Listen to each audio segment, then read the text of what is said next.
जय हिंद, जय भारत साथियों।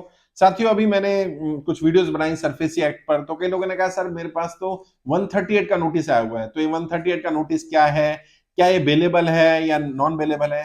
एक्चुअल में क्या है, जो चेक बाउंसिंग होती है ना या ईएमआई बाउंसिंग होती है, उसमें अगर आपने चेक दिए होते हैं तो वहां पर ये 138 का नोटिस आता है। एक व्यक्ति ने कहा सर क्रेडिट कार्ड से मैंने अमाउंट पे करना था, मैं नहीं पे कर पाया, तो उसमें 138 का नोटिस आ गया। नहीं, क्रेडिट कार्ड से 138 का नहीं आता है। या तो आपने क्रेडिट कार्ड का सेटलमेंट किया होगा और आपने चेक दे दिए होंगे और फिर आपका चेक बाउंस हो गया होगा, क्योंकि 138 क्या चेक बाउंसिंग का केस है। आपकी ईएमआई बाउंस या चेक बाउंसिंग के केस में 138 का नोटिस आता है, और उसमें भी सीधा बेलेबल नॉन बेलेबल नोटिस ऐसा नहीं होता है। पहले आपको नोटिस आएगा 138 का, कोर्ट से आएगा, आप कोर्ट में जाइए, बैंक या तो लोक अदालत से देगा बैंक नोटिस।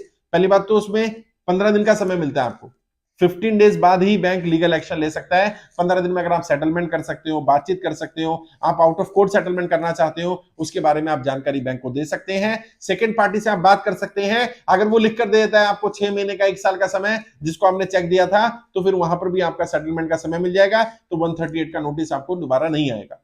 वो लोक अदालत में भी जाकर सेटलमेंट हो सकता है, बैंक अगर लोक अदालत जाता है तो। अगर डिस्ट्रिक्ट कोर्ट से आए तो डिस्ट्रिक्ट कोर्ट जाना पड़ेगा और वहां जाकर के अपनी परिस्थिति बताइए।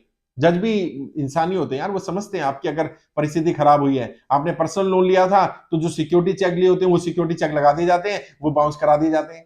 कई बार क्या होता है, आपने प्राइवेट फाइनेंसर से लोन लिया होता है, उसमें आपने चेक दे दिए होते हैं, ब्लैंक चेक, और वो टोटल अमाउंट भर करके लगा देते हैं, चेक बाउंस कर देते हैं और 138 का नोटिस आ जाता है। जो भी नोटिस आया जाइए, रिटर्न में अपनी बात लिख करके लेकर के जाइए, बैंक से भी बात करिए, कोर्ट में बुलाया जाए कोर्ट में बात करिए, लोक अदालत में बुलाया जाए वहां बात करिए, और अपनी सारी परिस्थिति बताइए, सच बोलिए, झूठ बोलने की जरूरत नहीं है।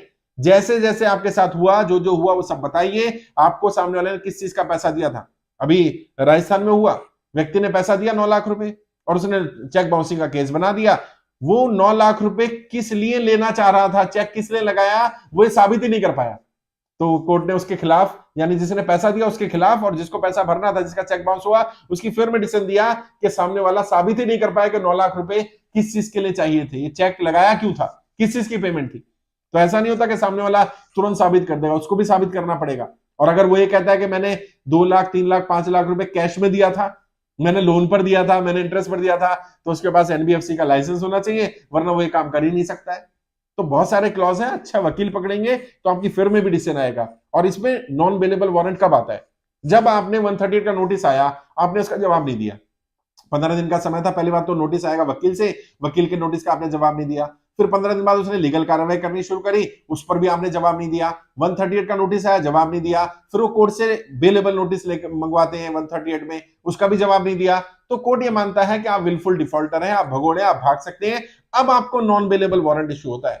तो एनबीडब्ल्यू ना हो, नॉन बेलेबल वारंट ना हो, उससे बेहतर यह है कि 138 का नोटिस आए तो तुरंत जाए। और मैं तो कहता हूं, बैंक से कोई भी नोटिस आएगा, चाहे नॉर्मल लेटर ही आए, उस पर तुरंत जाएं।